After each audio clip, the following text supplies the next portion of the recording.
Zero took over the digging. Stanley sifted his fingers through the fresh piles of dirt in case he'd miss anything. He wished he had a flashlight. A diamond no bigger than a pebble would be worth thousands of dollars, yet there was no way he'd see it. They finished the water that Zero had gotten from the spigot by the showers. Wait a second, when did he go and get the food and stuff? Did I miss something?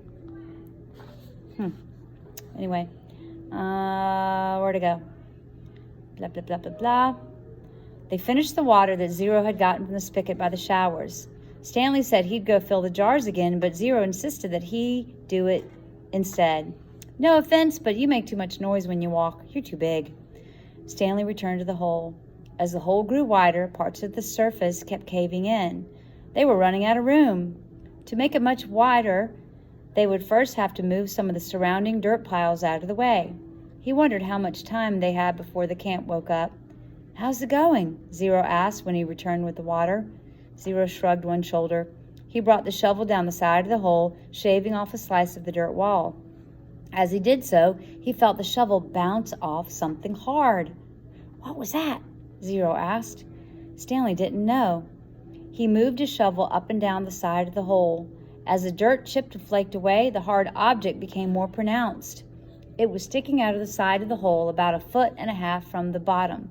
He felt it with his hands. What is it? Zero asked. He could just feel a corner of it.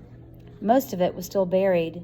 It had the cool, smooth texture of metal. I think I might have found the treasure chest, he said. His voice was filled more with astonishment than with excitement. Really? Asked Zero. I think so, Stanley said. The hole was wide enough for him to hold the shovel lengthwise and dig sideways into the wall. He knew he had to dig very carefully. He didn't want the side of the hole to collapse along with the huge pile of dirt directly above it. He scraped at the dirt wall until he exposed one entire side of the box-like object. He ran his fingers over it. It felt to be about 8 inches tall and almost 2 feet wide. He had no way of knowing how far into the earth it extended. He tried pulling it out, but it wouldn't budge. He was afraid that the only way to get to it was to start back up at the surface and dig down. They didn't have time for that.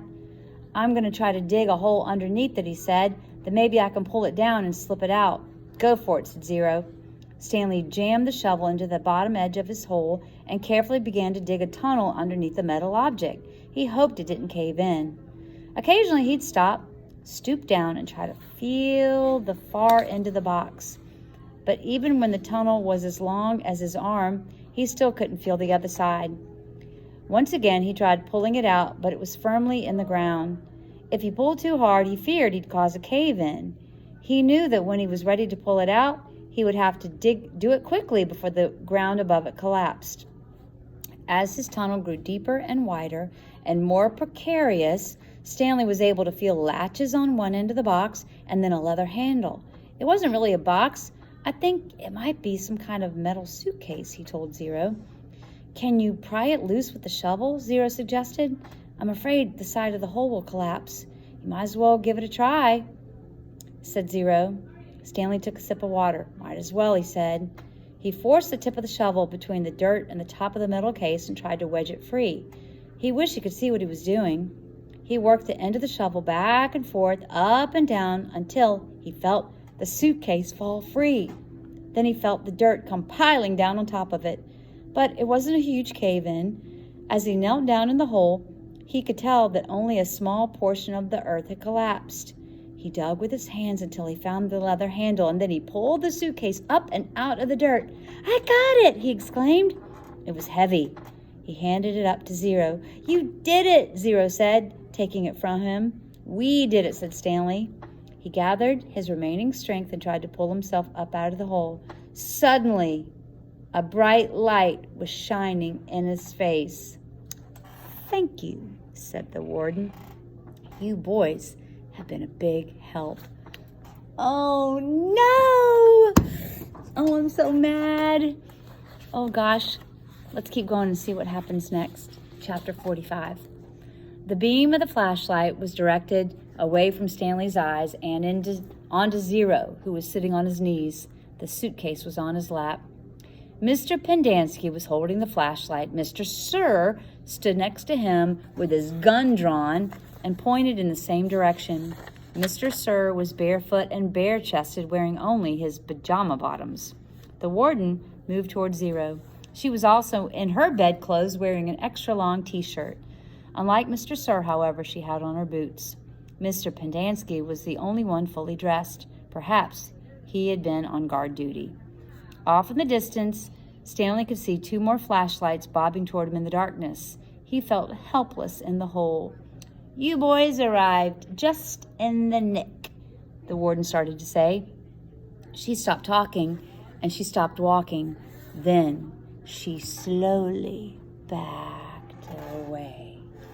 A lizard had crawled up on top of the suitcase. Its big red eyes glowed in the beam of the flashlight.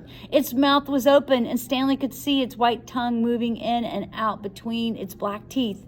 Zero sat as still as a statue. A second lizard crawled up over the side of the suitcase and stopped less than an inch away from Zero's little finger. Stanley was afraid to look and afraid not to. He wondered if he should try to scramble out of the hole before the lizards turned on him, but he didn't want to cause any commotion. The second lizard crawled across Zero's fingers and halfway up his arm. "There's another one!" gasped Mr. Pendanski. Oh, I missed a sentence. It occurred to Stanley that the lizards were probably on the suitcase when he handed it to Zero. "There's another one!" gasped Mr. Pendanski. He shined the flashlight on the box of Frosted Flakes, which lay on its side beside Stanley's hole. A lizard was crawling out of it. The light also illuminated Stanley's hole. He glanced downward and had to force himself to suppress a scream. He was standing in a lizard nest. He felt the scream explode inside him. He could see 6 lizards. There were 3 on the ground, 2 on his left leg, and 1 on his right sneaker. He tried to remain very still. Something was crawling up the back of his neck. 3 other counselors approached the area. Stanley heard one say, "What's going?" and then whisper, "Oh my God." "What do we do?" asked Mr. Pendanski. "We wait," said the warden. "It won't be very long." "At least we'll have a body to give that woman," said Mr. Pendanski. "She's going to ask a lot of questions," said Mr. Sir, "and this time she'll have the AG with her." Let her ask her questions," said the warden.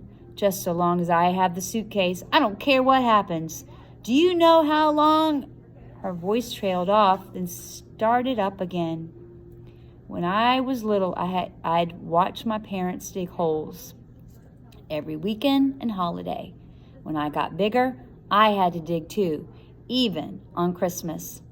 Stanley felt tiny claws dig into the side of his face as the lizard pulled itself off his neck and up past his chin. "It won't be long now," the warden said. Stanley could hear his heartbeat. Each beat told him he was still alive, at least for 1 more second. This is crazy. See you next time.